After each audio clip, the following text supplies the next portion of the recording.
In a small town of Kabwe, Zambia, 16-year-old Terero Mawanza grew up with an unrelenting sense of emptiness, a void that seemed impossible to fill, stemming from the absence of her father, a man she had never known. Her mother, Nala, struggled valiantly to raise her alone, but their home was often plagued by arguing and anger, a tumultuous environment that left Terrero yearning for stability and a complete family. Despite her mother's reassurances, "You don't need a father, I'm here for you," Terrero couldn't shake the feeling that something was missing, a sense of belonging that only a father's presence could provide. One fateful day, while helping elderly Mrs. Banda with her daily chores, Terrero stumbled upon a surprising truth. Her father might still reside in their small town, a revelation that sparked newfound hope within her.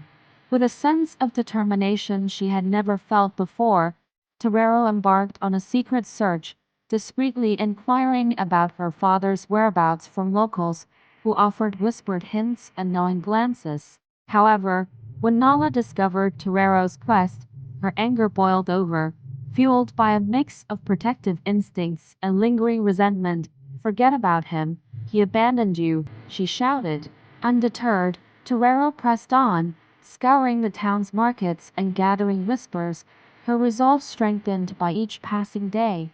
Finally, after weeks of searching, Terrero found herself standing outside a small, weathered bar on the outskirts of town, its faded sign creaking in the gentle breeze.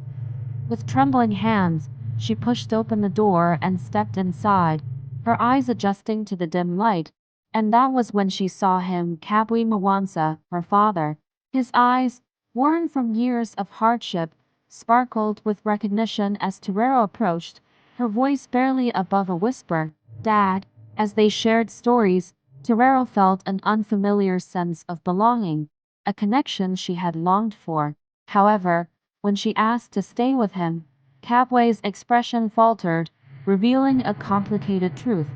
His one-bedroom house was already crowded with his second wife, Loveness, and her rambunctious children. That night, Nala's fury erupted, fueled by feelings of abandonment. "You think you can just leave me for him?" she yelled. Heartbroken, Terrero ran to Cabway's house, seeking refuge, but the reality was daunting. The cramped house pulsed with tension, Loveness's children barely acknowledging Terrero's presence. As Terrero navigated this fragile new world, she realized finding her father was only the beginning. Building a new life required courage, resilience, and time, qualities Terrero vowed to cultivate.